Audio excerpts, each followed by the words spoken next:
Buckle up, sports fanatics. This is the Sports Chasers Podcast, your HQ for in-depth sports talk. Join host Kevin L. Warren and crew as they dissect the hottest stories, ignite debates, and bring you closer to the action. From locker room whispers to expert takes, we cover it all. It's game time, so strap in and grab a drink. The Sports Chasers Podcast starts right now. What up, everybody? What's going on, everybody? It's another edition of the Sports Chasers Podcast coming to you live and direct. It's episode 246 on a Thursday night. A lot of things to get into when it comes to the world of sports. We'll be talking about the college football playoff bracket. It is different than the AP bracket, so don't get them mixed up. Those things are different. We'll also talk about some NHL power rankings. We didn't get a chance to go over those last week.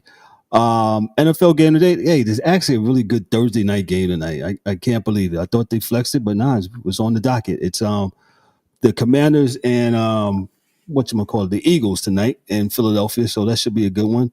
We'll talk some NBA. Thursday night games have been pretty this season. They must have heard us like it. because the world was just like, listen, nobody wanted to watch those games. No, they were downright rancid after a while. Why would you want to even bother? So I don't know, man. Shout out to all those that are watching on the YouTube side, Twitch. We're live on Twitch. I'll be on Instagram here in a second. Facebook, X, all that good stuff. Make sure you like, click, and subscribe to the channel. Make sure you also hit the bells for the notification. And on the podcast side, you give us that 5-star review. My arm's 5. I got 5 on it. There you go. Okay. Got it. Got you, D. I'll fix that. My gate here. DA, what's going on tonight? The rest of the guys will join us shortly. What's going on, bro? How are you tonight? Man, I'm good, man. Lots to get into. Interesting week thus far. 2 days left. We count Saturday and Sunday. So we got a full three days left of sports in this week. So a lot going on, a lot coming, a lot will happen, a lot has happened. So True that. Well, let's get into it, man. Let me go right to it. The NFL this was 2 days ago on November 12th. Chicago Bears, and this is from CBS Sports, from Jordan Dehaney. He says Chicago Bears head coach Matt Eberflus promised he would evaluate his staff following the team's 19-3 loss to the New England Patriots. And on Tuesday, a change did come down. CBS Sports NFL insider Jonathan Jones is reporting that the Bears have fired offensive coordinator Shane Waldron. NFL media reports passing games coordinator Thomas Brown is expected to take over as the offensive coordinator. After evaluating our entire operation, I decided it's in our best interest of our team to move on in a different direction. With the leadership of our offense, this decision was well thought out, one that was conducted deliberately and respectfully. Eberflus said in the statement, "I would like to thank Shane for his efforts and wish him the best moving forward. Thomas is a bright offensive mind who's experienced calling plays with a collaborative mindset. I look forward to his leadership over our offensive coaching staff and the plan for our players." The Bears have been the same team since their loss to the Commanders on the Hail Mary and haven't scored a touchdown on 23 straight offensive drives dating back to week 8. That's the longest active streak in the NFL. The offensive line also has allowed 15 sacks over the last 2 games. So forth and so forth. Go ahead, D. That's a rancid organization, man. Like they're like old spoiled meat. Right? Shane Waldron was the wonder kid of offense last few years at Seattle. He got Geno Smith to comeback player of the year. Yes. He's just there last year. You move him there now, and all of a sudden, not even a year later, this guy doesn't know what he's doing. Man, listen, man. I understand. Coach, you're not going to fire yourself. Because the bag is a good bag. You're not going to give up that bag. I understand that's what you're doing. That's fine. But just know, as Cat Williams says, I can see you. Right? Because it continues to be coordinator to coordinator, coach after coach. The GM got to go. Everybody got to go because the reality is the way they do it now, you have to have the coach attached to the quarterback. And they come in at the same time, do it together, so y'all both have, that with each other. So right now, the only one that's not going to get fired is Caleb. Everybody else is getting fired. Nope. Caleb's going to be there. Until Benched you or get a not. coach he's going to be there. He's got the upside, as they say. The higher ceiling, the lower upper floor, whatever that he has, these terms. It's a bad organization, man. They should have brought in a coach with him that had a plan for him, right? Because if you could do that, if you could bring in all these other players to go around him, and not Mr. Fields, then you could have had a coach that had a plan just for him. True. And they didn't. They do not develop quarterbacks. So, it doesn't matter who they are. And that's why, truth be told, Caleb was trying to get to Washington. Him and his family's going. They were trying to. But they didn't go hard enough. That bag got him because they could have sure enough did. Eli, but nah. You know what? I'll just stay. I'm not going there. I'm not going there. And I'm gonna let Shador do the same damn thing. So just no world. Shador Sanders will stay and be a 5th-year player. I was just about to ask that. When you said that they asked Deion today. I think Deion was on Fox One Sports, and he said maybe privately or he'll tell him, but he's not going to go to a bad organization. And hey, others have done it. Where they do that at, man? Where they do that, man? We ain't going over there, man. You gotta be crazy. We ain't doing that, man. We ain't doing that, man. In the challenge, you're in a Deion. Nah, I mean, rightfully so, right? These organizations, the Bears have been bad for a long time. I can't remember. I mean, the Urlacher. I mean, even with that, man, the defense. Who knows? Good. Well, homeboy was there. That was what's the dude that the quarterback with diabetes. That was a good team. Or not Urlacher. What's his name? The linebacker was just in San Diego. Khalil Mack. The one with the podcast. You're talking about Jake, the wide receiver. No, Jake, not Jake Malone. Golly, I forget dude's name, but they used to crack on him because he had, he didn't go back in the game because he had the diabetes. His sugar was low, but no one knew that. And that's when I knew they were a bad organization because it was really easy for them to say he was insulin deficient, and that's why he didn't go back out there. And I forget it. He just had a podcast. He's had a podcast with his wife. Yes. But yeah, whatever dude's name is, I can't remember his name. Yeah, he had the guy from Marshall, the wide receiver was there. I think Forte might have been after Forte. No, Forte was there, I think. So, yeah, good team. Jake Plummer. They were in the playoffs. Jake Plummer? No, after Plummer. Not Jake Plummer. After Plummer. Okay. After Plummer. Cutler. Jay Cutler. That was his name. Jay Cutler. That's him. Yeah. Yeah, it was going to bother me, but I couldn't think of it. Well, remember, they were in the Super Bowl this century against the Colts. So they had a team, not that they ain't been good. They actually ain't been good recently. Last 10 years they've been rancid again since Trubisky, and not that he was a bad quarterback. It's just they didn't have anyone to develop him. Yeah, true. Let me read this since we're on it. It's this from the Athletic. David Ubin. Colorado coach Deion Sanders says he'll do his part to steer his son quarterback Shador Sanders and Buffalo's receiver cornerback Travis Hunter to better situations in next year's NFL draft. During an appearance on Fox One Speak, Deion Sanders was asked by co-host Keyshawn Johnson if he would step in during the draft process if the wrong team drafted Shador. Yeah, but I'm going to not do it publicly. I'll do it privately, Sanders said. I'm going to be dad until the cows come home and with Travis as well. Shador Sanders and Hunter are both likely first-round picks. The Athletics' Dane Brugler had Hunter as number 1 on his list of the top 50 NFL draft prospects. Sanders was number 23, third among quarterbacks behind Miami's Cam Ward and Alabama's Jalen Milroe. Sanders declined to identify teams he wants Shador to play for, but instead pointed to the traits that he wanted in a team for Shador's next stop. And why would he tip his hand? Why? Yeah, and why would what I don't want, America, is for a segment of America to jump on Deion for being a father.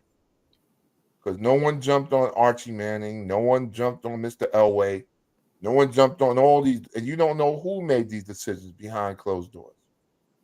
Right? You don't know. You don't know. When your favorite quarterback ended up somewhere you didn't think he'd end up. Sometimes it's because the family said, we're not going there. We're not playing there. We're not doing it. And, maybe Deion needs to see not a job for himself, but a good opportunity where he can look at the organization and say, well, look, I've played for good organizations in the NFL and bad organizations in the NFL. And there's certain traits that I need to see. If not, my son will come back here and play another year. Travis will come back here and play another year. Or go to school. Whatever. But they're not going to, go there and get ragdolled, because we see how that impacts the quarterback's career long term. So, I don't think he's going to happen. Absolutely. And as we just talked about Caleb Williams with Chicago and how that's going, and man, it's just not a really good idea. There's no sight. There's no light at the end of the tunnel. It's not, we can understand him having a rough first year, but what we don't understand is that there's no light at the end of the tunnel. It's not, where things are, that's where things are an issue, right? So it's like, okay, because rookie's going to have a first, if they're playing.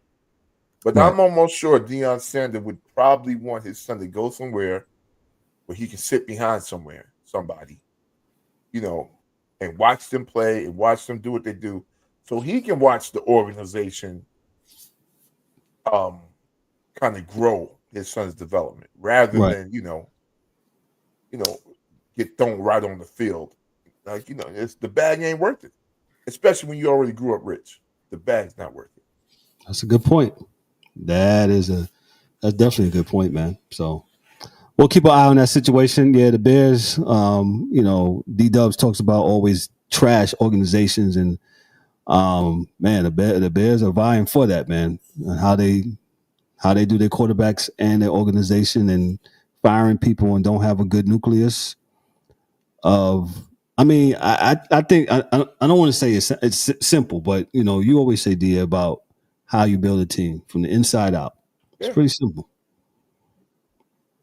Like, I don't want to hear the offensive line is not protecting them. Well, why'd you go get all these receivers and running backs if you didn't have an offensive line yet? So you're already saying that you don't know what you're doing. You know what I'm saying? So you're already putting that out there. We don't know what the hell we doing. So, it's cool. Yeah. But I also, the old days of, and I know you hate the player empowerment, Kev, but the old days that you draft me here, I got to be here. That's done. The player empowerment thing really bothers me with the NBA and how that has went way too far. And I guess we'll talk about that with Ryan later. But that has went from one thing to another where cats are not even playing, and it's a farce. And we'll get into that. They're going to figure that out, or it's going to be a problem. That's all. Yeah, it's a self-correcting problem, Kevin. Yeah. Yeah, Shaq said it today on DP. So anyway, well, let me move on to other news here. From the New York Post here, the Associated Press, from LA, Los Angeles, John Robinson, the veteran football coach who enjoyed many years of success of the University of Southern Cal and with the LA Rams, has passed away at the age of 89. The Rams confirmed Robinson's death this past Monday. He died in Baton Rouge, Louisiana, of complications from pneumonia. USC said in a release, Robinson is high on the short list of football coaches who enjoyed significant success at both the college and pro ranks. He went 104-35-4 at USC and 75-68 with the Rams, winning postseason games and contending for championships regularly with both teams. Robinson was particularly successful in bowl games, going 8-1 in postseason with USC and UNLV. Robinson was a member of the College Football Hall of Fame for 2 successful tenures at USC. He also became the winningest coach in Rams history during his 9-year tenure with the NFL club. Sean McVay passed Robinson's career victories total only last month. Robinson was particularly successful. Robinson coached at USC from 1976 to 1982 and again from 1993 to 1997.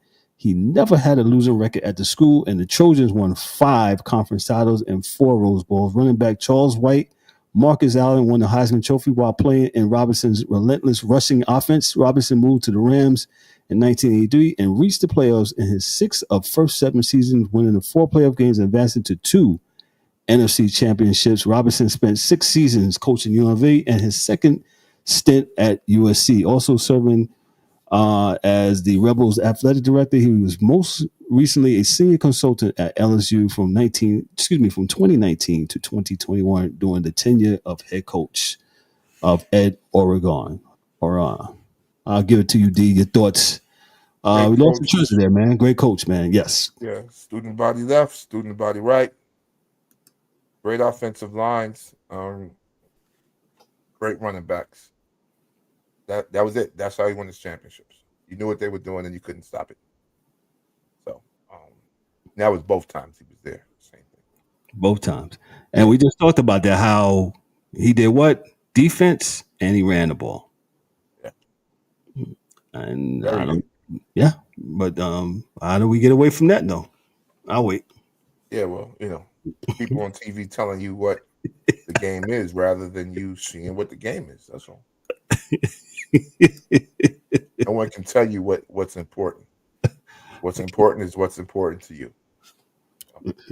My lying eyes. Yeah, it's weird. Let me move on to this other football story. The Indianapolis Colts are making yet another change at quarterback as the Colts are preparing to take on the New York Jets on Sunday afternoon. Coach Shane, how do you pronounce this? Steichen announced on Wednesday that the team will be going back to second-year quarterback Anthony Richardson under center. The decision comes 2 weeks removed from Steichen's benching Richardson in favor of veteran backup Joe Flacco during the Colts' 20-20 Week 7 loss to the Texans. Richardson tapped himself out of the game ahead of a third down, which many believe was the final straw that led to Richardson losing his job amid an injury-plagued, disappointing sophomore season, he told reporters. A few days after the loss, the Colts officially announced that Flacco will be the starter under center moving forward. The Colts finished 0-2 with Flacco under center as a starter, as a signal caller threw for just 454 yards and 2 touchdowns and 4 interceptions. D, why is they going back to Richardson? And the game is fixed, and they want to see the Jets win. So they'll put him in there, and the Jets will beat them, and TV people will watch the game, or else there's no other reason to watch that game. And Flacco is not playing good, so just keeping it 100. Flacco is stinking it up right now. So actually, the Colts should beat the Jets with Richardson. You just have to have the right offense. That's all. What would be the right offense with getting the ball out of his hands quickly? Short passes. And they got a good running back. Yeah, just get it out your hands. Crossing patterns. Something quick. Hot routes every play.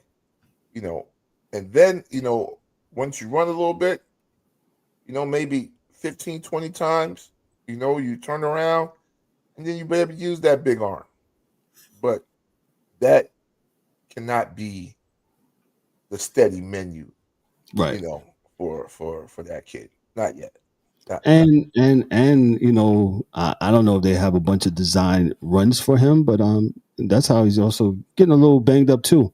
Yeah, stop those. But he just may be not saying brittle because he's not brittle.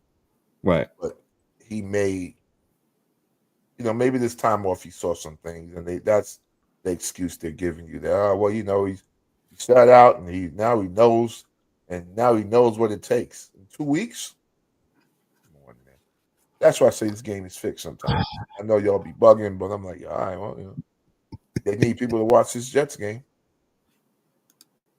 That's a good reason. Well, it's a 1:00 game. I guess nobody in New York is really checking for the Jets because the Jets are the Jets. They're doing Jet things. Man, it's their fault. Aaron Rodgers talking about. I think yesterday they asked him. He said he's looking to come back next year. Who cares? Well, somebody got to care. Let me move on, man, to the next. Yeah, let me move on. Yeah, JESS Jets. Yeah, I'm trying to move on to the. All right. I don't know on my screen. I'll go back to it. Okay, there I go. Our next story here. Let me pull this up. Hold up.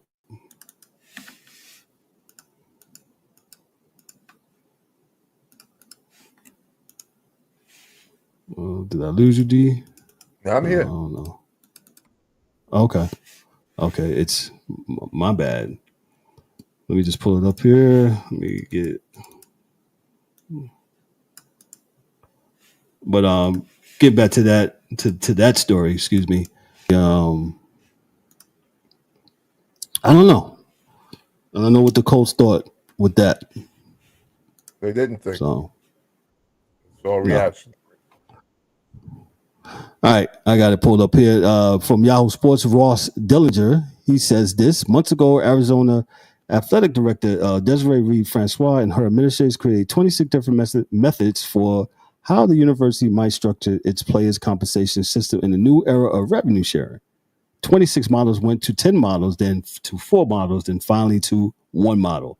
This week, the models being executed over the last few days. The schools have distributed revenue sharing contracts to recruits ahead of the start of the early signing period on Wednesday, when all non-football prospects can sign with schools. We met 2 weeks ago with each one of our head coaches, Reed-Francois told Yahoo Sports in an interview last week. We walked them through the revenue share scholarship models and their profit and loss. This is the gap year. This year could be bumpy, but we have a pathway for it. There is light at the end of the tunnel.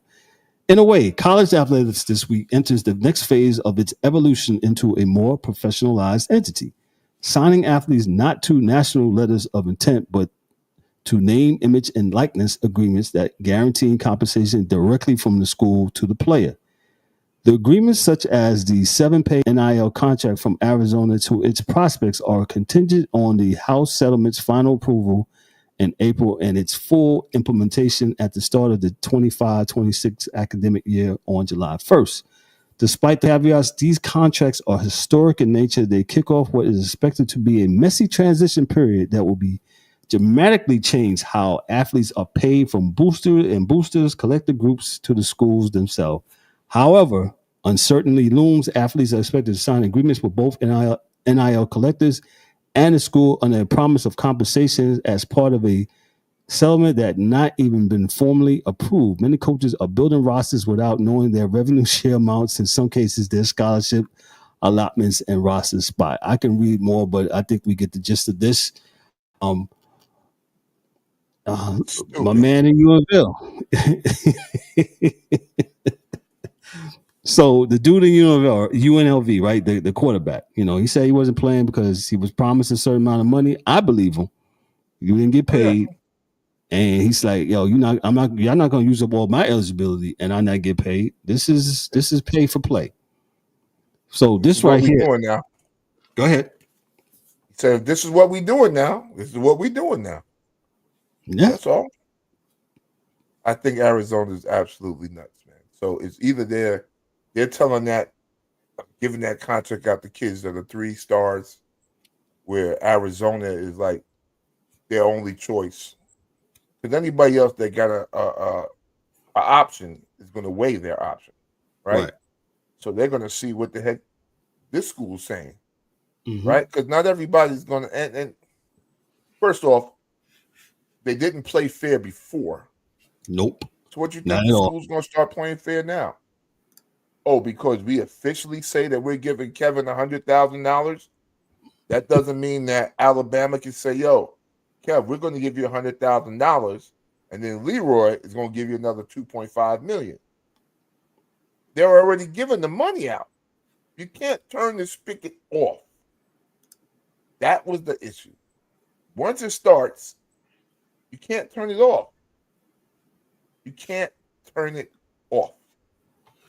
Because, look at, they just, and it's funny because they just had your boy Lane Kiffin on the other day. And Lane used to be the no NIL. His whole team is NIL'd out. They're all transfers. And they wouldn't be transferring without that bag. So you can miss me with everything else that you're saying, because financially, you're BSing me. The quarterback is NIL. The running back, NIL. Number one defender, NIL. Number one receiver, NIL. So come on, stop. So even if you on paper saying I'm paying you $100,000 because that's our limit per our school agreement and revenue sharing contract, that doesn't mean that Billy Bob over here is still not going to give you the money, because Billy Bob gave you the money before there was an NIL, right? So he'll give you the money now. He don't care. If he cared, he wouldn't have gave you the money before. Right. These guys think you know what? I'm not 18 and I'm not playing anymore. So you know what? That's why I know, because 55-year-olds are not playing college football. Because if we were, we'd be like, whatever, dude. How much you offering? No. Okay, I'm going over here. That's what this is. I was going to say something when you saying Lane Kiffin is taking all the NIL kids, and I was going to use that voice. No, I was going to say, but you didn't say that about Dabo. You're criticizing Dabo for not taking the kids. Yeah, he will. He didn't. No, he has not yet, but he will. He better not. And the reality is that he's not taking transfers. He said he wants to develop kids. He ain't saying he ain't paying his kids. So there's a big distinction in Dabo Swinney. So because he can't fight the paying the kids, because kids won't come. Kids are not going to go play for you, Dabo. What the hell makes you think Clemson is that freaking special? It's not. It's not. Right. So, yeah, he may not take in transfers because he says he wants to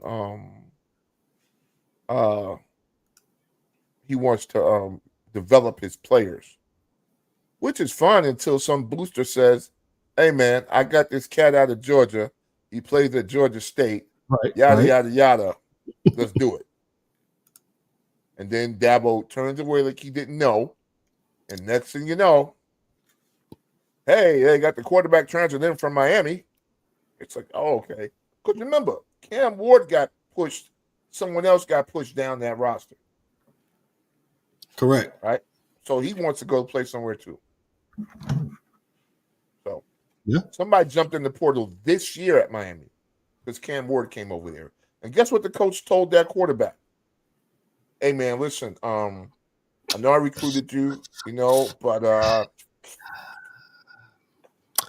we're going in another direction. Yes, there you go.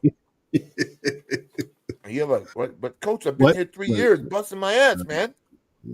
I got a referral for you in Iowa State, or how about New Mexico State? You ever been there? Listen, I remember when John Calipari got rid of a whole team at Kentucky.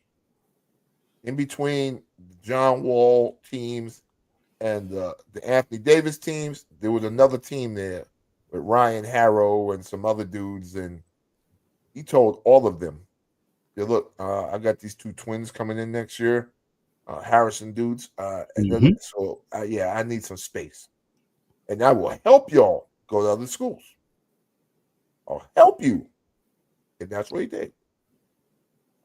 So this is what it is.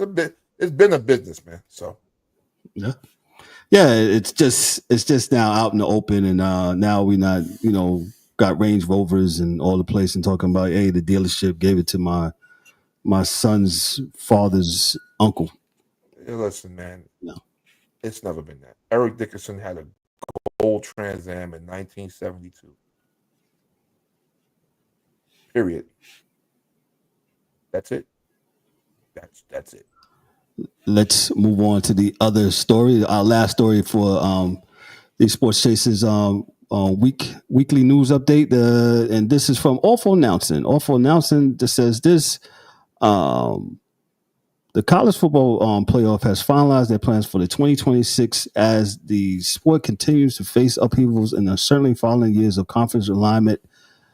They talk about the deal here. With all that in mind, here are the 5 takeaways from the new CFP deal that aligns the new $8 billion ESPN contract and the signs that we're just getting started. The Power Two are set in stone. The gap between the SEC and the Big Ten and the rest of the college football has become as wide in the Grand Canyon in recent years. Now it is well to be distance between the earth and the sun. The Big Ten and the SEC are already making tens of millions or more per school in revenue than thanks to TV rights and deals with NBC, Fox, CBS, and ESPN, respectively. The Big Ten is projected to make about $60 million per school in TV revenue, while the SEC is around $50 million. The Big 12 and ACC are around $30 million. Now comes the CFP deal where the Power Two will once again get a lion's share of the revenue. The Big 10 and the SEC will receive $21 million from the playoff. The ACC $13 million. The Big 12 $12 million, and just $1.8 million for a group of 5 other schools. The deal states because of its those 2 conferences has produced the most important participant, but it's also because they have the power to leave the playoffs and do their own thing at any time. Yeah. Is it put up or shut up time for Notre Dame? We'll address that. The Big 12 is a big winner for now. While Big 12 million might feel like the low end for Notre Dame, it's unbelievable that the Big 12 has been able to secure their own survival through this round of realignment after losing by far their 2 biggest programs, that's Texas and Oklahoma. As the new CFP deal indicates, the Big 12 is a notch below the ACC at $12 million because they only have 1 current school, TCU, that has ever made the playoff. But it's just not a notch. Compare that to former Pac-12 that could have boasted Oregon and Washington and also USC. The Big 12's strongest seller point coming into this season, of course, and that's the Colorado and Deion Sanders and them. So they were just basically talking about D here, how the money and the TV deals and stuff like that. But you always pointed out how, SEC is $8 billion, man. $8 billion. $8 billion ESPN is giving that. And that they didn't tell you Fox's number and CBS's number. And now NBC has games on other than Notre Dame games. And Notre Dame's alumni, they getting enough bread. They really, if they get another dollar, they may just burst somewhere. So the reality is that it is what it is. It ain't going to work forever. I think the problem is the schools below the Power 5 still believe that either one, they are Power 5, they can be a Power 5, or they're getting enough bread to not make it to the playoffs, right? Because I would fight for my own championship. I would fight for my own, the Cincinnatis of the world, the this, that. Let's have our own thing, and we'll be in between the FBS and the D1 AA championship. The D1A championship. We'll just be here, and we'll have our conferences, and we'll make this what it needs to be. And there will be people that watch because there'll be alumni. The one thing that they have is alumni. So yes. What the FBS has is casual fans. They have alumni and casual fans. But those other schools have alumni. I got a dude that's App State all the way, don't care. Does not care. If an Alabama game's on and the App State game's on, listen, he could care less what Alabama did. So they can still make their money, but they're just being greedy. They want to bite at that big apple, and that big apple's not for them. And they'll never get a bite. They'll just get a chance to look at it. Yeah. Shout out to my main man, Mike Bristol. Thank you for tuning in. Tell Nancy we gotta give her alarm so you can wake you up, bro. Shout out to Debbie. Mom, the Panthers won the other they beat my Giants. Yeah, that's right. D-Dub's in the comments. He can't be with us. Ryan should be here with us shortly. But hey, that'll end in the news with the Sports Chasers Weekly. Let me move on to the NHL Power Rankings quick. Dan is not with us tonight, so I'm your guy when it comes to hockey, but I'm just going to be reading the Power Rankings and any other questions. All I know is, check this out. I know Winnipeg is 15-1. They beat the Rangers the other night, and this is one of the best starts in hockey. So let me just give it to you. The NHL Power Rankings from CBS Sports, of course. CBS Sports is also on the top of our webpage. Go to SportsChasersPodcast.net, and you can see all of our wonderful content up there, whether it's YouTube or the audio and blogs that we have on there. And also merchandise. Make sure you cop our merchandise, our swag. I believe DA has on a hat. You can get one of those hats right now and support us, the Sports Chasers Podcast, man. So thank you for that plug right there. Let me go to the Power Rankings according to CBS Sports. The Winnipeg Jets, as I alluded to earlier, they're number 1 at 15-1. The Carolina Hurricanes, they are number 2. The world champions, Stanley Cup champions, the Florida Panthers, they are 11. They are number 3. The Minnesota Wild are number 4. The Washington Capitals are number 5. My New York Rangers, they're number 6. The Vegas Golden Knights, they're number 7. The Dallas Stars, who made the conference champs last year, they are number 8. The LA Kings, they're number 9. The Vancouver Canucks, they're number 10. The New Jersey Devils, they're number 11. The Maple Leafs of Toronto, Dan's team that he loves to troll, they are number 12. The Colorado Avalanche, they're number 13. The Oilers are number 14. The Lightning are number 15. The Senators are number 16. Bruins 17. Red Wings 18. Flames 19. The Utah Hockey Club, they got off to a hot start, but they have cooled off quite a bit. That's 7-6-3. And the Islanders, they have been teeter and totter. They're 6-4. Let me talk about firing their coach. You got the Blues, Sabres, Kraken, Flyers, Dan's Penguins. They are not very good this year. The Predators, Ducks, Blackhawks, Blue Jackets, Sharks, and the Montreal Canadiens. They round up the power rankings to CBS. Dan will be back next week.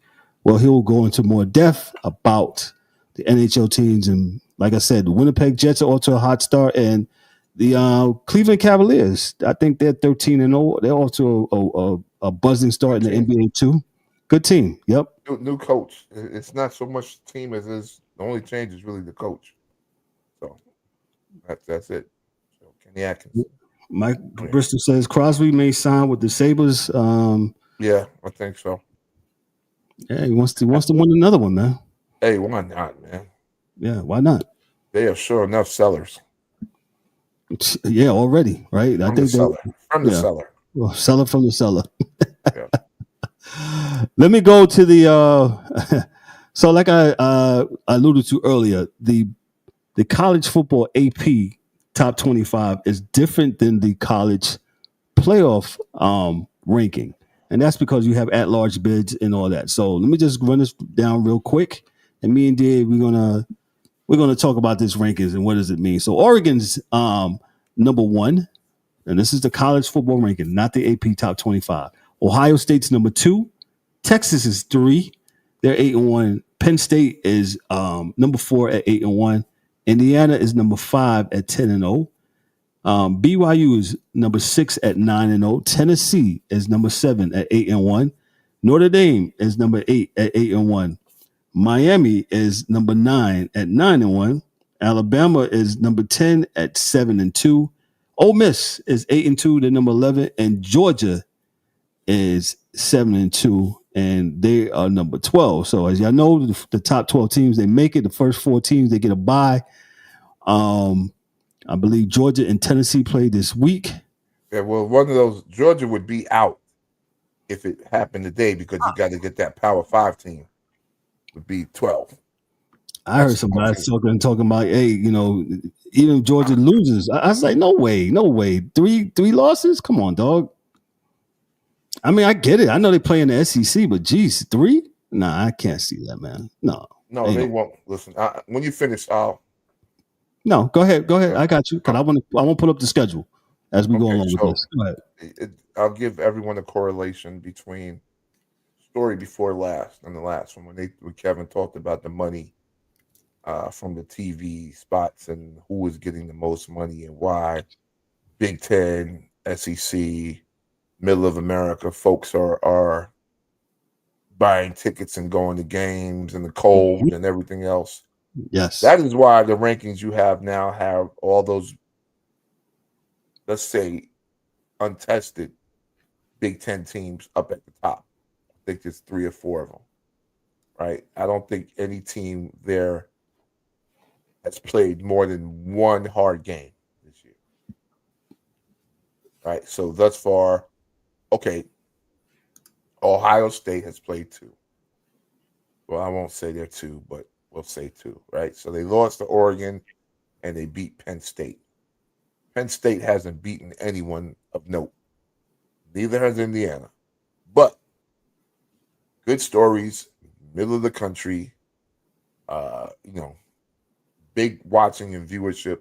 So they push all those teams up to the top of these rankings to give people hope. So we selling hope. It's selling hope. Not dope, y'all. Right. Hope. H. Right? Now, the truth of the matter is, if Oregon and Indiana are the 2 best teams in the league, one of those teams is going to make it to the playoffs with a bye. The other one may just make it. Guess what? 2 teams in that conference that are in the top 5 that you have there are not going to play in the championship game. Ohio State and Penn State. Riddle me that, Joker. They're not, so this is just made for TV BS, to be totally honest with you. I was talking to a college football guy who's coaching. He said the problem with this system is that the 12 best teams won't be in the playoff. And that's ultimately what people want to see. But I thought they were supposed to fix that, though. No. Only the computers can fix that. I keep telling you, Kevin. After these people do this, will never, ever, ever fix it. Because there are different criteria from weeks to weeks. And there's also a situation where they can tell a human being, hey, man, we got to keep these ratings this way. So we got to have this school here because it's a good story. And it's a this and it's a that. You can't tell the IBM Blue that it's a good story because the computer's like, I don't know what you mean. Right? You gave me the record, the RPI, and if there's a tie, the common opponents who won. I tell people, back in the days is when you really had a national champion. People can be influenced, man. Right, Mike, you're right. The computer, absolutely, they don't know. It doesn't care. Whether it knows or doesn't know, Kevin, it does not care. You can put whatever you want out there. So from your standpoint, right now, Georgia, they're 12, Ole Miss, they're 11. Who would you say right now? I would tell you this, all right? Yeah. Of the first 4 teams. Oregon, Ohio State, Texas, and Penn State. Go ahead. Yeah, there are 5 teams at the bottom that would beat them 7 out of 10 times. Just because of the way their offenses are run, the type of offenses they run, the size and speed of the players that they have. All around the field, not just saying because Oregon's always going to have a fast wide receivers because they go down to California and get some cats. So they're always going to have them. But you know what they're not going to have is that 6-foot-something, 300-pound D tackle that can outrun, your running back. That's not what they're going to have. The SEC is going to have that. And they have it every year. And I'm, like I said, I'm not a fan. I don't have a college football team. But I watch the games intently, and I watch the recruiting, so I know who's going where. So the reality is, for the most part, the highest rank. So when you look at the recruiting classes in college football, and they'll tell you the top blah, blah, blah recruiting classes. Out of the top 10, probably 7 of them are probably SEC teams. Got you. So the best high school players are going there. So they're going to develop, because in college, your game is to develop players. It's not like the NFL, because they're going to be there 3 years, without the portal, right? They're going to be there 3 years.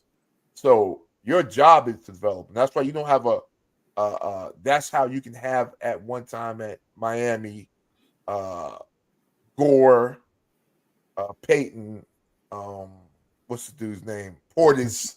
McGahee, all there at the same time. Crazy.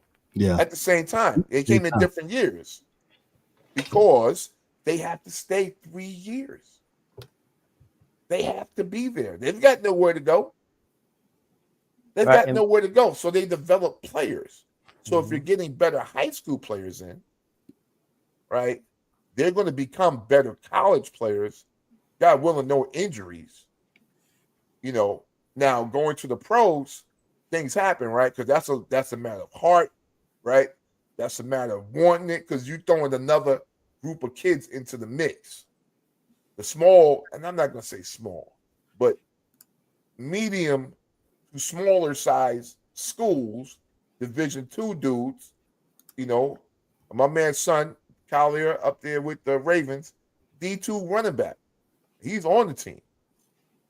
So once you get to the tryout, you do what you do. But what I'm saying is that there's a reason why, if you look at those 4 or 5 schools at the top of, that they have now, TV in the Midwest is big. And, the fan appeal is big, man, because these people will sit outside in 0-degree weather to watch Indiana play a game. And yes, in any football game, right? Because Indiana's kids are like what I would consider in like college basketball, a team of seniors playing against a Fab Five, right? So the guys that are at Indiana have been there X amount of years. They may not be as strong or as big, but they may be more technically proficient. They may have a lot of, can do a lot of things on the football field, and they have a good chance of winning a game. But that luck, it probably won't run more than a game, because the big boys are coming, and there's a reason that these kids are there. There's a reason. And I'm not saying it because I don't know. I'm saying it because I've been watching it since I moved down to North Carolina. And I wondered, I was like, damn, yeah. Woo. At first I saw LSU win the national championship with your boy, Ryan Clark and Big Swazoo. That was the first team I saw Saban coaching. Yeah. And then from that point on, I think they've won 10 national championships. That conference. You give Clemson 2. I think Michigan won. Ohio State got 1. But I pretty much think all the rest of it was Alabama and LSU. Because I can't remember anyone else winning one. Mm-hmm. There's a reason why. And when you win, guess what recruits want to go? Your school. Because they believe they're going to the pros anyway. What's up, Ryan? What's up, fellas?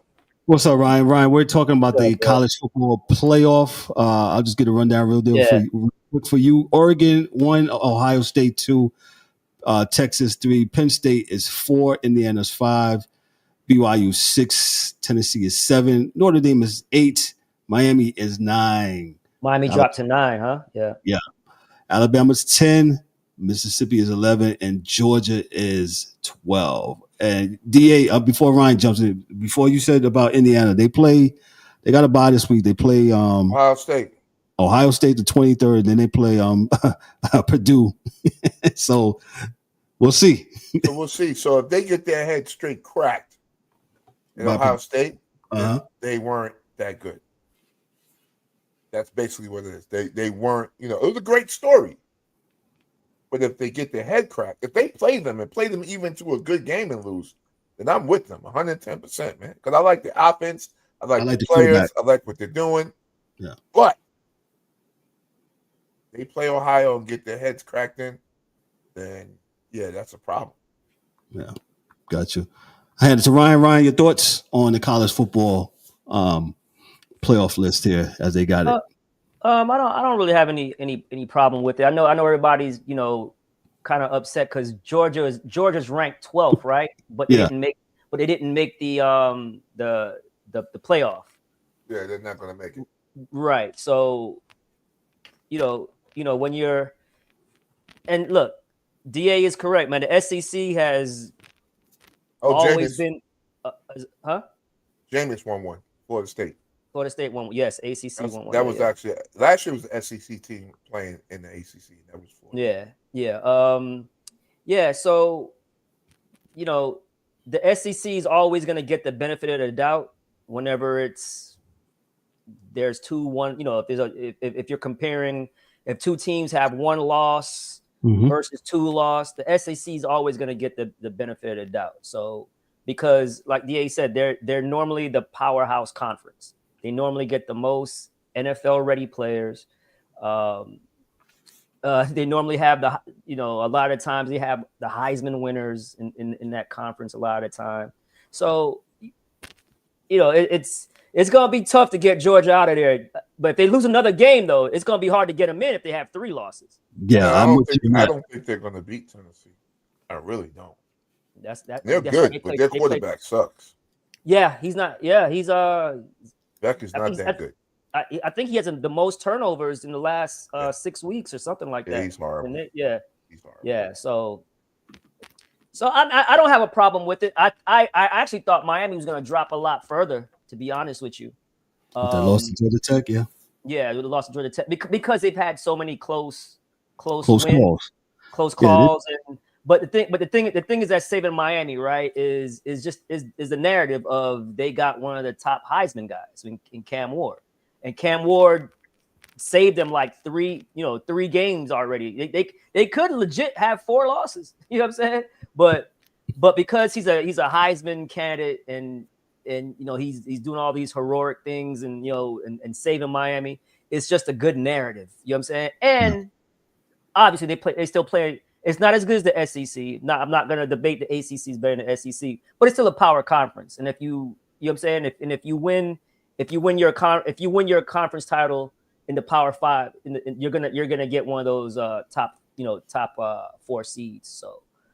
And Miami still controls their own destiny, right? They still control their own destiny. So I actually think it was probably a good loss for them, to be honest with you. I think it was a good loss for them because to let them know, man, look, you can't keep falling behind.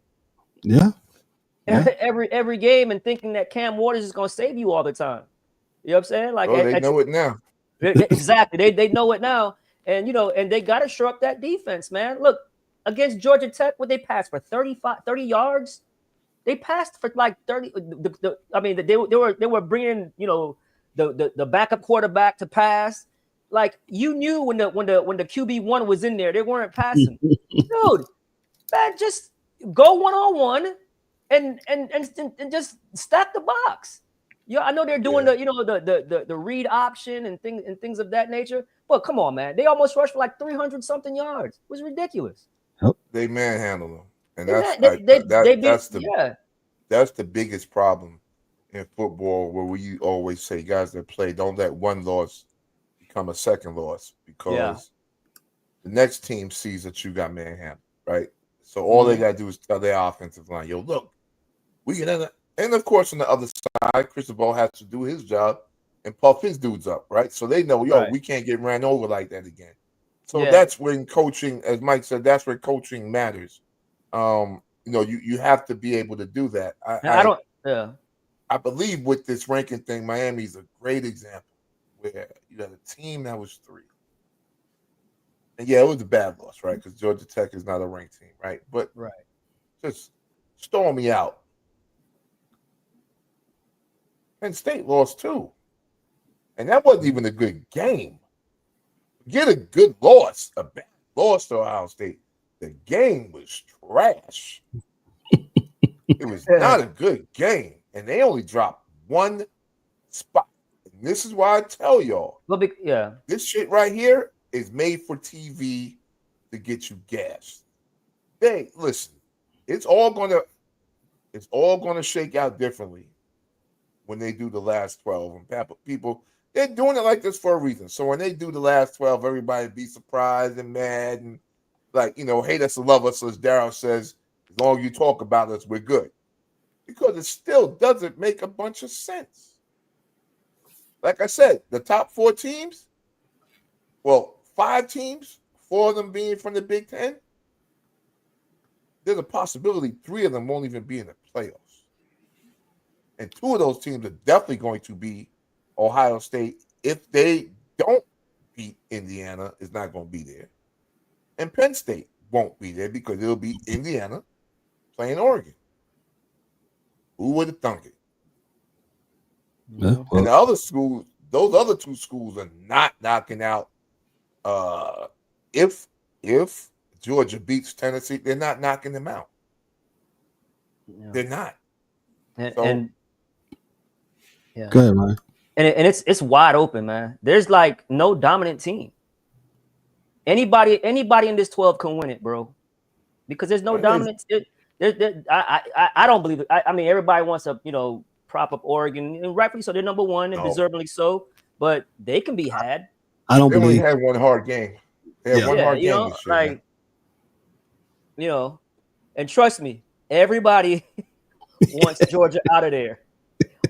All of them wants Georgia out of there just because of the pedigree. But the reason why every year, Ryan, I've seen, and this is why I said it, and they have like a built-in thing that always gets them there. To where I think one year they had the Final Four, 3 teams from the SEC, was because iron sharpens iron. So if your whole league is good, correct, right, or has good wins, forget about the records. The teams themselves get better. So when they face off against other conferences, they just look better. And the SEC has always had this thing about us against the world. Right. So when they leave up out of the SEC and it's just them, especially in the playoff situation, they'll kill each other, but they'll definitely kill you. Yeah. So, because I didn't know this. I guess I did, but I didn't think about it. But Saban said, there was 2 times they came into it with 2 losses and won a national championship. Mm-hmm. Yeah, a couple years ago. I forgot. Because the committee, what did the committee always say? Even like last year, right, with Florida State, it's like, do the eye test. Who do you think, barring the records and what have you, who do you think is the best team? You know what I mean? This is just the hard thing with 12 teams. Right. But that's what I'm saying. Like, whether you have 2 teams, 14, a 2-team playoff, 14 or 12, somebody's gonna get left out, right? No matter what format you have. So, but what helps the SEC is because of all the correct things you said, DA, was they're always gonna get the benefit of the doubt because they're just the best conference. You know what I'm saying? And right, and they're always going to say who's the best team, whether, you know what I'm saying, whether one has 1 loss or 2 losses. That's why Florida State didn't get in, even though they were undefeated. They put was it Alabama? They put Georgia back in there. Georgia, yes, because Alabama beat Georgia in the SEC championship. So and then losing the quarterback and losing, Yes, it wasn't fair. Yeah. But then didn't Florida State win 2 games last year without the quarterback? Mm-hmm, yeah. All right, so that's what I'm saying. I wouldn't.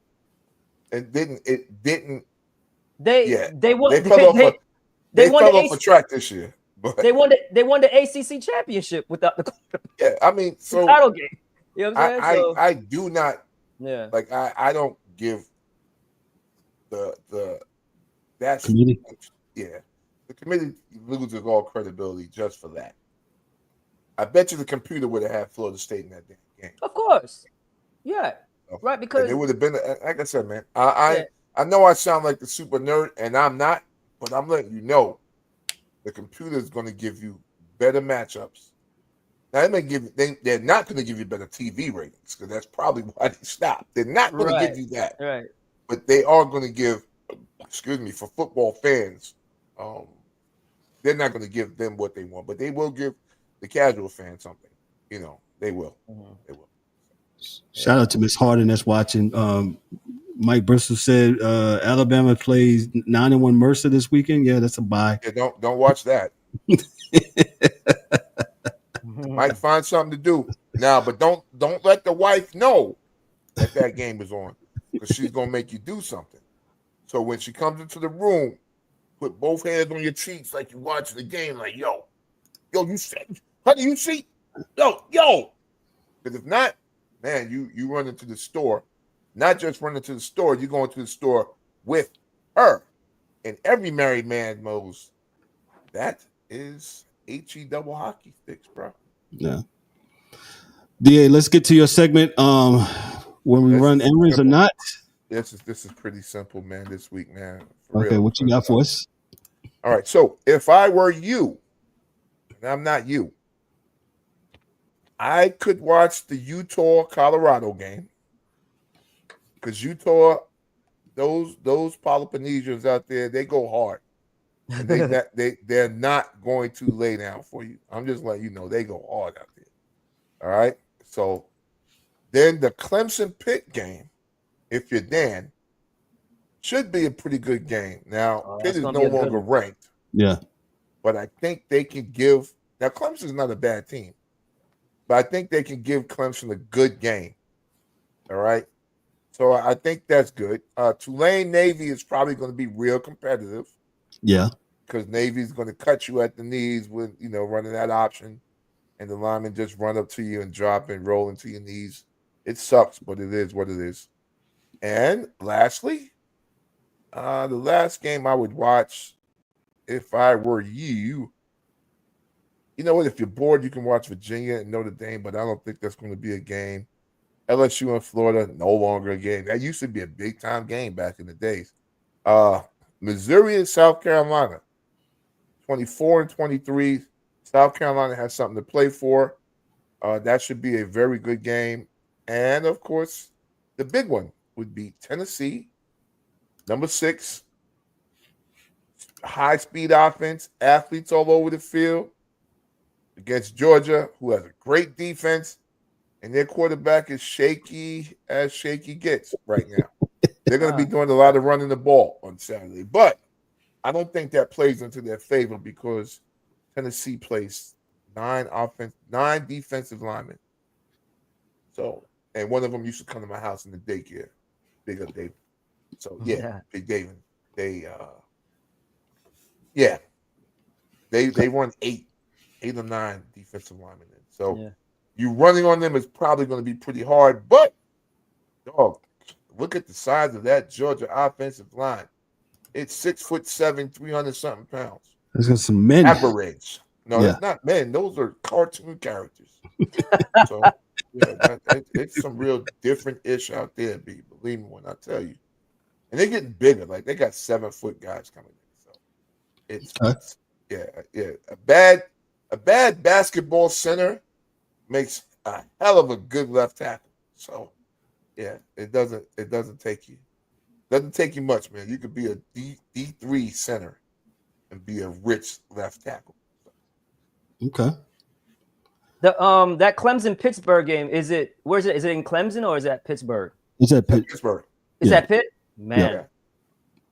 So it could be a good game. Oh, no, it's going to be a good game. I mean, Pittsburgh, they had they lost the 2 games, they had some bumps in the road, but Clemson's not the powerhouse that they used to be. No. So yeah. They didn't lost that. They didn't lost that. And Miami's probably not trying to give that part of the ACC back to Clemson. Now, SMU, that's a surprise. But I don't know what's going to happen with that part of the ACC. Yeah. But with this thing Kev was talking about, I think they may realign again. But who knows? You think so? Really? Wow. I hope so. I like the Utah-Colorado game. I do too. I think Utah, because Utah should have beat. We talked about that. We talked about that. Should have beat BYU. So they got so long. Yeah, Utah's is not going to be an easy game for Colorado. It was fight down there in Provo, boy. It was on. No, because that was nonsense. That wasn't holding. That wasn't defensive holding. That was whack. And and the AD he let him know it. So I was talking about Pitt. Pitt has lost their last 2 games. They lost to SMU last week, and SMU is good though. Yeah. Who they lost to last week? They lost to Virginia last week. Virginia's not a bad team, but Virginia's not bad. Yeah. But in conference, like you was telling me, Kev, Georgia Tech has beat Miami last week. So it's like you kind of know. Yeah. Like some coaches just, styles make fights, man. So there's some things that, and that's what I was saying. Like they're recruiting profiles. So they know the type of kids you're recruiting. Right. So they know you got like fast, strong kids, but you ain't got big kids to stop. That stuff it's just like we talk about with Dallas. They don't have a D tackle on the team that can stop a running back. So it's hard, man. Front runners. They don't have somebody there that can do anything. Right. So that's all. Gotcha. It's a beautiful game, though, man. It's not the beautiful game like baseball, but it's a beautiful game. Gotcha. Baseball's a beautiful game, bro. Love baseball. When you do it right. When you do it right, it is. Now when you play like the Yankees. Hey man, they got to the World Series, man. Come on, we had a good start. They had a great season. We had a great start, right? And you know that. Hey, you guys didn't even make the playoffs last year. If it was a regular year, we'd have lost in the wild card. Probably because the second half of our season, they had a losing second half of the year. So you guys started off on fire. You even beat us like 7 straight games or something. Yeah. Well, let's not talk. No, my bad. No, you good, bro. I was gonna say, the Yankees pretty much saved their season when they started off hot, and they went towards the middle, and they started getting cold, and then they picked back up, and they was able to win. But Baltimore, they had a bad, start, not a start, but in the middle too, and that allowed the Yankees to, do what they do. Real quick, since we're on baseball, Juan Soto, where you think they're going? I'll start with Ryan. Who do you think has a good chance to get him? Man, to be honest with you, bro, I was talking to Marlon and Danny about this, Kev. To be honest with you, I don't think he's going nowhere. Because his agent Scott Boras, right? Scott Boras is known for this. We'll opt out. Let's just put in a bidding war just to get more money. Right. And the one thing with Scott Boras, he ain't taking no discount. Nope. He ain't giving his clients do not take discounts. Never. No discounts over here. He's getting top dollar. So it's just Scott Boras's way to do things. So it can be a bidding war, so he can get the most money. I can't see him going anywhere. He just go to Queens though. Yeah, but I mean they got the bread, so they do. But I mean, so does the Yankees. Yankees can pay whatever. Yeah, there's no salary cap. So yeah, exactly. I mean, and Yankees are just a bigger brand. Let's be honest. You know what I'm saying? Like I mean that's like playing for the Lakers versus the Clippers. Correct. So he's not leaving the Yankees. The only place I would leave the Yankees for is the Dodgers. The Dodgers. That's the only place. If I'm him, I'm not going nowhere else. You can get that off the field bread too. So yeah, he tried going. He was with Washington, then he got traded to Pittsburgh, right? Yeah. No, San Diego. San Diego. Yeah. With all those young studs, and it didn't work out. He won a World Series, I believe, when he was with the Nationals. I believe he was with that team. Yeah, he won with the Nationals. Did he win with the Nationals? Yeah, he won with the Nationals. Yeah. Oh, that was right when Buddy left, and they won. Bryce Harper left, and they won the World Series. Right. And Bryce didn't they beat the Astros? Yep. Yeah, they beat the Astros that year. Yes, they beat your Astros, sir. Yes, Washington. Yeah, he was like only 21 that time, like 20 or 21. He was young, so I think he was very young. Yeah. I can't see him leave. I can't. And another reason why I can't see him leaving the Yankees is He bats lefty. We all know what left-handers do at Yankee Stadium. Yeah. 310 feet. Yes. Down the line. Yes. I can hit a home run. Yeah, if I was a lefty. Probably not. I mean, but you know what I mean, though. But nah, he's not leaving the Yankees, man. And if he leaves the Yankees, everybody needs to be fired over there. It was weird. You cannot afford for him to leave. We had pitchers like I forgot that Stroman was there. Didn't play him. Well, that's another thing. Yeah. Stroman, didn't play. Washington just scored. It's 6-0 against the Eagles, Commanders. But Ryan, I'm kind of with you. I would be. I don't think they would. They're going to sign him. They're going to be like, yo, this is what we want. Just give them the money and let's do it. And then we'll do you some. Same thing with Judge. Judge wasn't going nowhere. Commercial, and you get a bunch of side money there. Yeah, absolutely. Yeah, this and that and this. So, yeah. You get when you play for the Yankees, man. You get all the perks. The only team that can match it is the Dodgers. Yeah. But even the Dodgers, they're still not the Yankees. Yeah. When it comes to just advertising money and man, no, he's not going nowhere. Don't fret, Yankee fans. Do not fret. That man ain't going nowhere. He ain't got no damn pitching. And the good thing, he can't even grow facial hair, so you ain't got to worry about it. You know what I'm saying? Yeah. Which as a Yankee fan, I think that's still ridiculous. They still have that. The dude has no facial hair. He just doesn't grow it. He's like, you know what I'm saying? He still looks like he's 15. Yep. He's not going nowhere, man. He's not going nowhere. We'll take it. We'll wait. Yeah. He ain't going nowhere. We'll see. Let's move on to the before we move on to the NBA, real quick. DA, I'll throw a couple games out there. With Washington. What's some games that you think we need to stay in on Sunday? So you got Green Bay, Chicago. No, unless Jordan Love continues to be an idiot, but otherwise, no. Right now. Green Bay's a better. Yeah, throwing the ball to the other team. Jacksonville against Detroit. Detroit should they should let them out. Vegas versus the Dolphins. That game's in Hard Rock. It's a good game, man. But I would go with the Dolphins. They actually have a quarterback. That's the only reason why. Rams versus the Patriots. That's going to be a good game too, because the Patriots are playing defense. The Rams should win because they actually have both quarterbacks are, one's just a rookie, but Stafford should win. If not, he should quit. You got the Browns against the Saints. Jameis Bowl. Got Jameis winning that game. Mm-hmm. This is a good one. The Ravens and the Steelers. That's a good one. That's a good one to stay in for. I'm picking the Steelers. Yeah. Yes. Ryan, who you got on that one? That's a good one. What, the Ravens Steelers? Steelers. I don't know, man. You don't know yet. There's something about these Steelers, man. They got another wide receiver now, man. They a little scary because and the Ravens can't guard anybody. No. Yeah, so obviously, when you're talking about offense, you're talking about Lamar, Derrick Henry, and now they have a nice wide receiving core. Andrews look like he's found his form again. Yeah.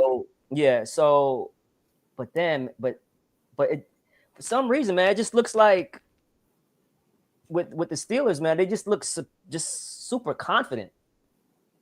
I mean, and say what you want about Russ, he can throw a deep ball, man. Russ will throw a deep ball. Ridiculous. So it's right now I would say Ravens just because of the greatness of Lamar. In Pittsburgh though. And it's in Pittsburgh.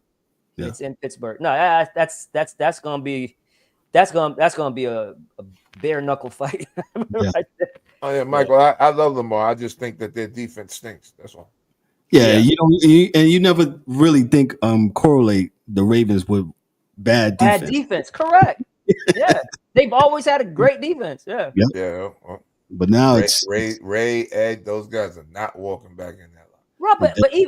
But even after them, their defense was always solid. Yeah. They're not solid. Always. Yeah. It's solid. solid trash right now. Yeah. And if they don't have the safety that got hurt, so hopefully he plays. Yeah. But they need him, but I don't think he's playing. Yeah, he had a bad ankle injury. So the Vikings versus the Titans. Sorry, Ryan. Vikings should win that game. Listen, I want to lose. The Titans don't suck. Their defense is actually really good. Yeah, but we're no offense. We're starting the mayonnaise guy again.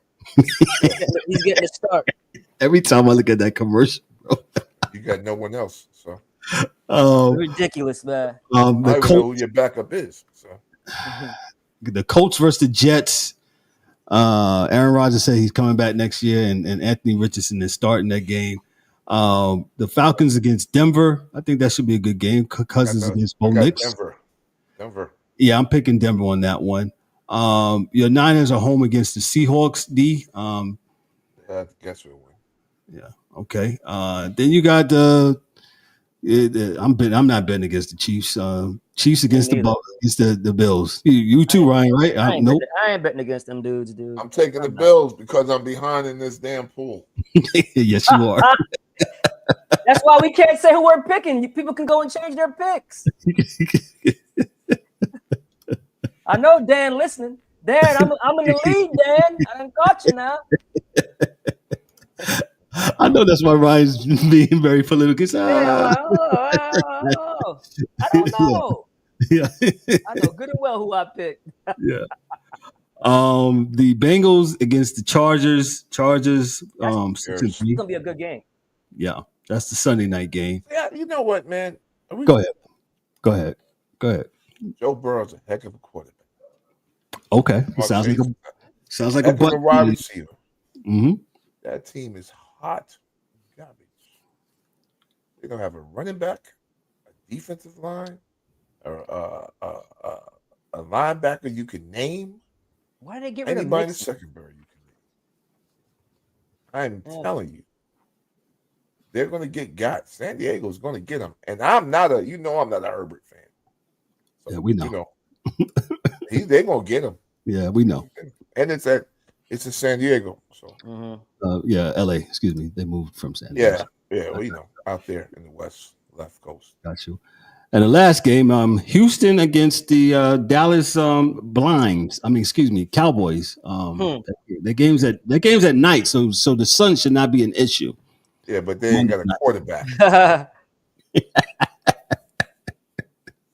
Both of their quarterbacks threw 10 interceptions between the two of them last week. So yeah, that's not gonna be good for them. So the quarterback, what's your quarterback y'all drafted? What was his name? Trey Lance? He threw 5 interceptions last week, man. Who? Trey Lance. The Cowboys on backup. No wonder you got no third string. Third string. Yeah. He got in the game and threw 3-4 interceptions last week, man. Wow.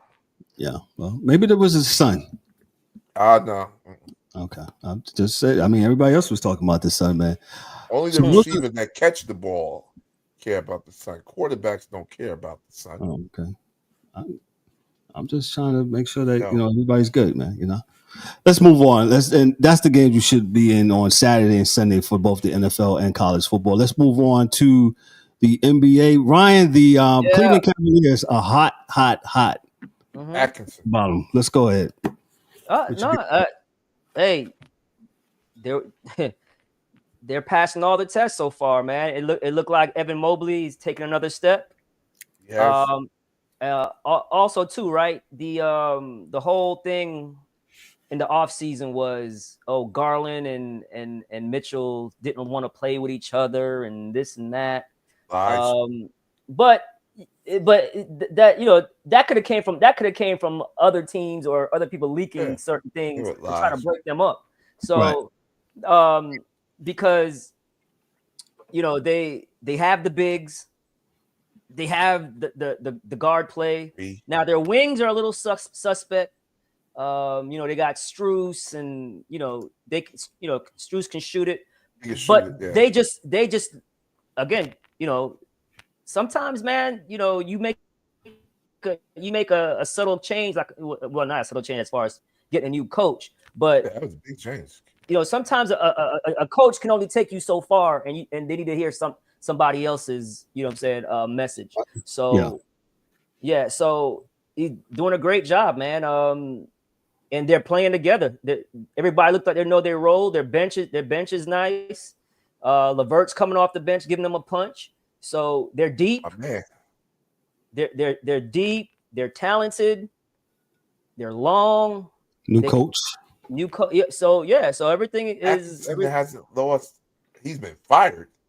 Yeah, he's been good everywhere he's been. He was good everywhere when he took the Nets. Almost to the chip in the bubble. Like, a dude is serious, man. I don't know why they'd have kept him there. The team would have been right, because he had D'Lo, right, in the All-Star, All-Star consideration, right? What's my man? My man the verse just said it, and what's my man from Cali? Looked like Ike Turner. What dude name, man? He's nice, man. I don't know. I forget the dude's name. But yeah, so they was serious, so 13-0. I think their next 2 games they should win, and that's going to set up a. I don't know who they play the next 2 games, but I know it's not. I think it is Chicago, who just beat your Knicks on some crazy stuff. Oh man, that was back. Crazy, lad. Yeah. So Lonzo is serious, man. Right. So what are they? They're they play the Bulls tomorrow night, and then they play the Charlotte Hornets on Sunday. Right. And then they have the Celtics on Tuesday, I believe. And that's going to set up. That is correct, sir. They have the Celtics on Tuesday. Yeah. So it might be 15-0 going to the World Champs. I think. Listen, the Celtics aren't big enough for them. I think at the guards, Chicago is definitely big enough for them, but nowhere else. Because DeRozan and Levine, and then with. But DeRozan's gone. DeRozan's in Sacramento. No. DeRozan's in Sacramento? Yeah. Isn't he with Chicago? Mm-mm. He left as a free agent. He went to. Okay. What you call him there, right? The kid from North Carolina with all the hair. Yeah. Okay. Yeah, he's still 6'4" though. Yeah. So they're big. They just don't have any bigs. They're big at the guards. They don't. Yeah. And you tell me Drake was staring at DeRozan? No, DA. He's stupid. Right. But so I know you were mentioning with Boston not being big, especially not having Porzingis, right? But the thing is, their weakness, Cleveland's weakness, right, as the wings, is Boston's strength with Tatum and Brown. Yeah. So, and that's where they just. But I think what I don't like. I think you're right. At least it looks that way thus far. But as long as Tatum and Brown are just shooting threes and not blowing by you, it makes it a lot easier to play them. Absolutely. It makes it a little easier to play them. Yeah. When they mix it up, they're just tough, bro. When they mix it up, when they're getting to that mid range and getting to the basket, getting to the free throw line, it's hard. Then you gotta back off of them. Then they can pop the 3 on you, man. So it's tough, man. It's tough. It's tough. That's what I'm like. I just want that 50% 3-point shooting match it's weird. Yeah. And Bristol, LeBron James did have 3 triple doubles against 3 bad teams, and they won. Yeah. And listen, I'm not mad at LeBron James for being 30-some years old. Kev, the thing you sent me today, the dude you sent me today, I had to go in on him on TikTok, but hey, boy, you gotta look at it because there's like 30, 40 dudes right behind me. But the reality is this, man. I don't think Ryan has TikTok, so I just want to send it. Yeah, it's fine. Don't worry, Ryan. You told me that I was delusional. But go ahead, finish your points. Dude, I slapped the shit out of you. But I'm like, listen, playing the 40 and playing, and listen, I'm old, so I ain't got nothing wrong with you being old. It's a blessing to be old. But what I'm saying is that you have to put things in context and contextualize things. The reason why most dudes didn't play 20 years back in the days is because it was a lot rougher of a game. You hit the ground more, fouls were harder. Things that are called like a flagrant 2 now may not have been called fouls. Whether you like that style of play or not, that's not the thing. The thing is the reason why you are able to play 20 years in the NBA is because of that. And then the dude hit me back. Well, LeBron played in 2 eras. No, he didn't. He played at the end of one era into another era. Because time he got there, the hard fouls were gone. Time LeBron got to the league, how hard fouling, hand checking was done by then. So hard fouling was gone. So it's just at the end, I guess. No, they weren't hand fouling when LeBron got in the league. Now, well, it wasn't well the rule. I would say I'm not saying that there's no physicality in his game. That's not what I'm saying. Because there are fouls and guys get hurt and hit, and from the television, it doesn't even look like it, right? But it is, right? So yes, I'm pretty sure he got elbowed, he got hit.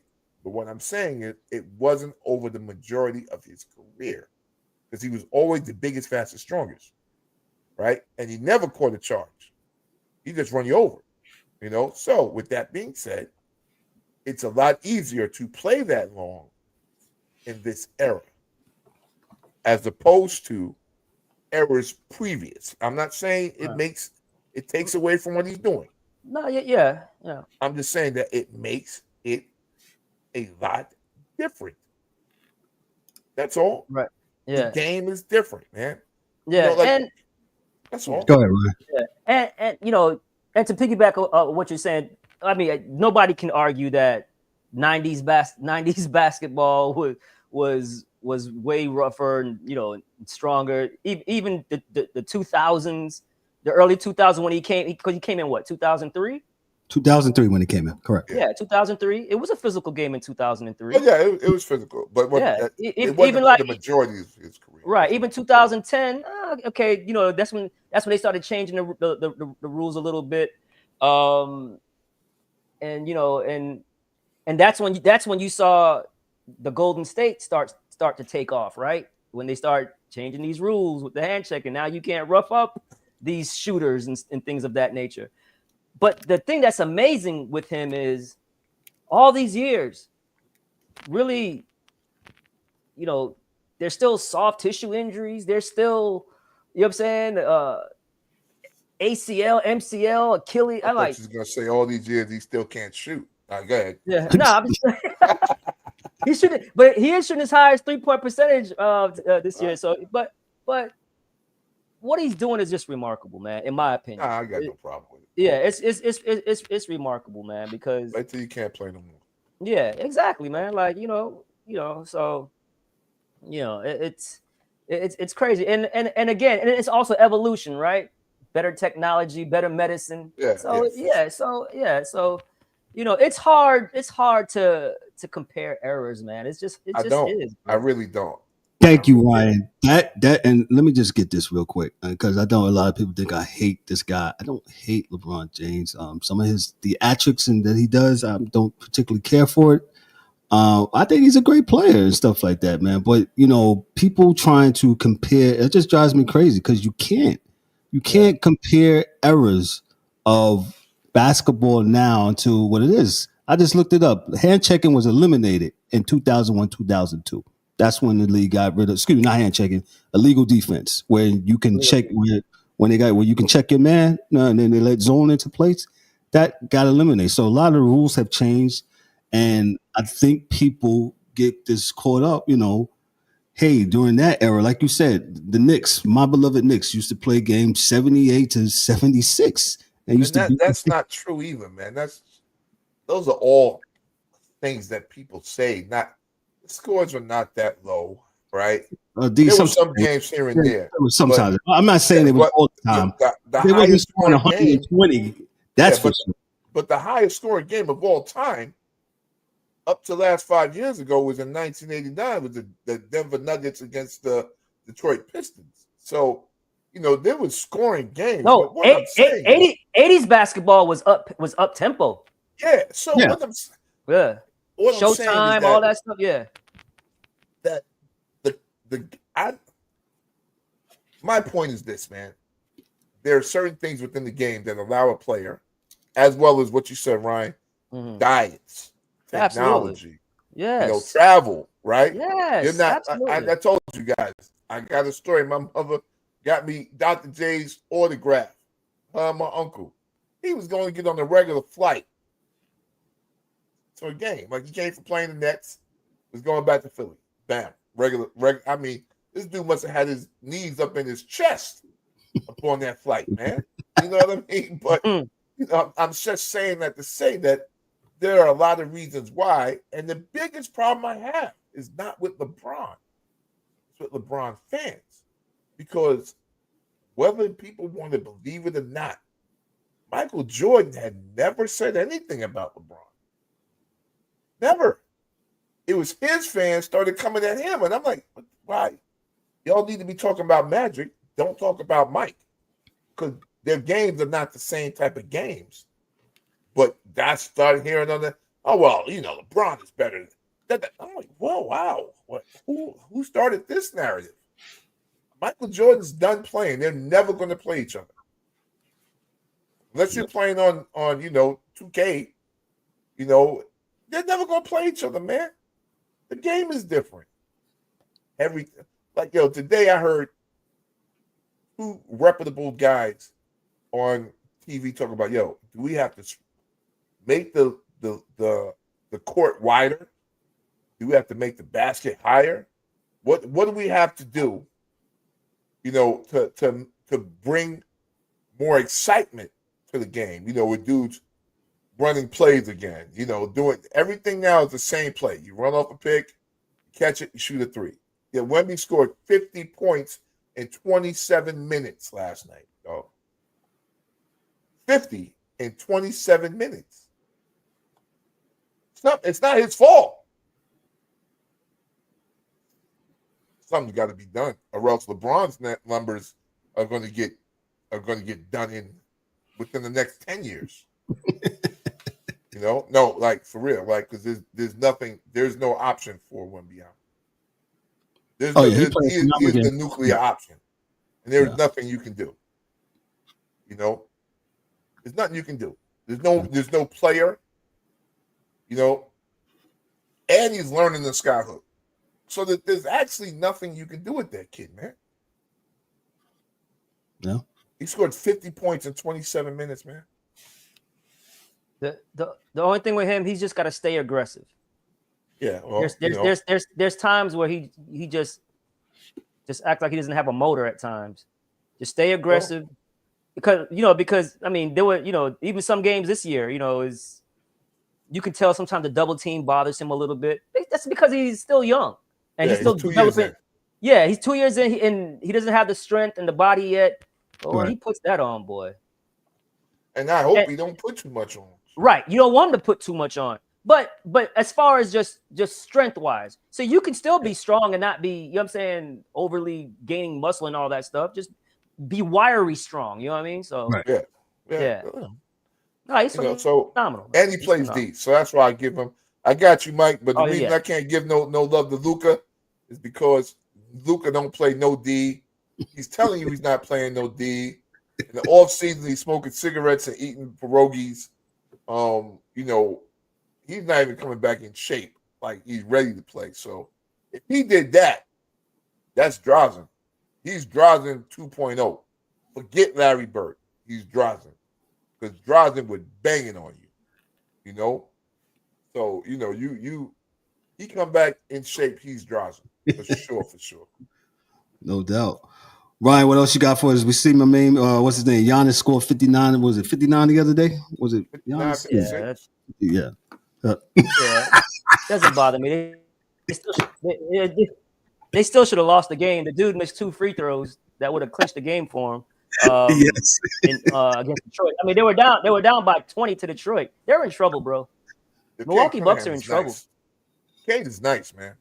I'm trying to free Cade. Ivy's nice. Duran is nice. Free Ivy. Yeah, I'm trying to free some cats from Detroit, man. You know, man, they're gonna be all right, man. Give them some time, man. They got good. Sasser's a guard coming off the bench. They're young, man. They're young. They're gonna be hungry. But Milwaukee's in trouble. Now let this sink in. Like you just said, Kev. He scored 59 points. At one point, they were down by 20 to Detroit. They should have lost the game. They're so bad that his brother won it. The rookie missed two free throws with like a second left, and they had no timeouts. All he had to do was just hit one. So Chris Middleton, they say he's not even having contact yet. He's not playing 5-on-5, and he's getting up there in age. Yep. They're going to trade him. I don't know if it's going to be this season or at the trade deadline or maybe during the off season. Wouldn't want him. Him and Dame it's just not meshing. It's not because out to be a bum too. Because if you and this has to do with coaching too, because for the love of me, when I watched Milwaukee play and it's Dame and Giannis on the court together, they don't run screen and roll together. None. Why? Like why? What? Like how? Why not? You're running screen and roll with Brook Lopez so he can pop. Damn that. Yo, run screen and roll. Giannis dive to the basket. If they cheat, it's a lob. You just make them that threat. Like I don't understand. In the words of Mike Mills, Glenn, Doc. But you run. I mean, that's got to be on the players too, though, man. The players got to know. Yeah. The players got to know their strengths too when they're out there. You know what I'm saying? Like, I mean, that's the easiest. You don't have to run any plays. I mean, half these teams don't even run plays, man. It's just high pick and roll. High pick and rolls, and then they play off that. Yep. That's all they did. That's all it is. And that's why the numbers are down, folks. Told y'all. Numbers are down. We probably have to talk about that. Because this is getting late. But man. Numbers are down. For another day. But go ahead, Ryan. Yeah, but one thing that's kind of shocking, man. There's only in the Eastern Conference, there's only 3 teams over 500. I saw that. Oh, you said something. Yes. Only 3. And the only reason why it's 3 teams over 5 or at least 500 and over now is because Orlando went on a 4-game winning streak, or it would have been only 2. Meanwhile, in the Western Conference, it's like 11, 12 teams that's 500 and above. So because remember, they got the feed on the East. So they're better right now. They're just better right now. There's really not much you can. They're just better right now. I mean, there's a lot of injuries. You know, obviously Philly's hurt. With that situation. You know, Milwaukee's hurt. But I don't know. Indiana's not playing well. Yeah. Who else? The Heat are not playing well. Heat are 4-6. Yeah, they're not. They need to sell that Jimmy Butler stock like today.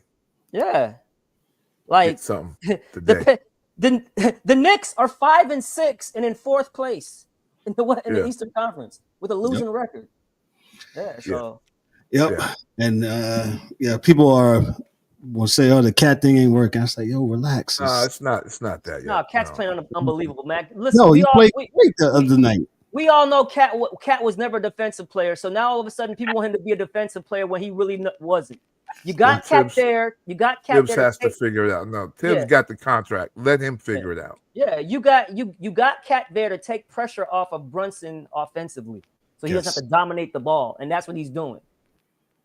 You got to get some bigs back. You got to get the precious back. You have to get Mitch back. But I don't think Mitch is going to be any good for you all this year, to be honest with you, man. I think they're going to run him the same way they ran Gobert. Well, he ain't coming back until January. Looks like January, and he's not going. Like I said before, he's not going to be in shape. He already struggles to be in shape when he's healthy. You know what I'm saying? Like I don't think he's out of shape. He's just clumsy. He always falls the F down. But Yeah, I don't know what that's about. Yeah, like he's not going to be able to play big time minutes for you. Yeah. And he's definitely not going to play down the stretch. He can't hit free throws. But they're going to have to get Jericho Sims in, right? You're paying him. So no, he's not the answer, bro. He listen, he can't even catch the ball. Dude, but Ryan, there's not like a whole bunch of 7-footers just walking around chilling, looking for a job. Yeah, but you have to be able to catch the ball and do something with it. Hey, they got to do what they got to do. Put some sticking on them. I mean, Precious is only 6'8". No, get JaVale. That's not. Yeah, you know. Go get my man Boogie Cousins. I would sign Dwight Howard. Dwight Howard can he's always going to be in shape. He's always going to have a big motor. He's going to block shots. He's going to run the court, run the floor. He'll protect Cat down there.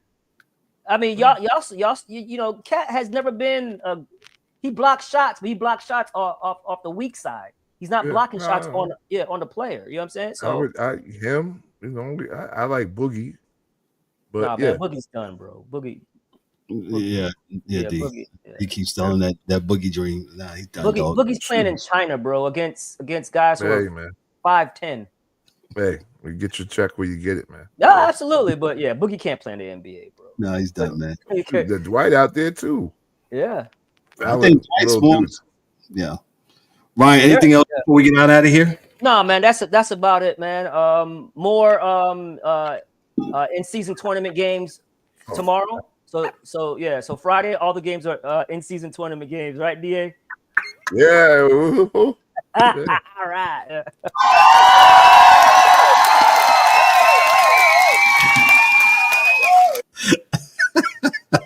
Hilarious.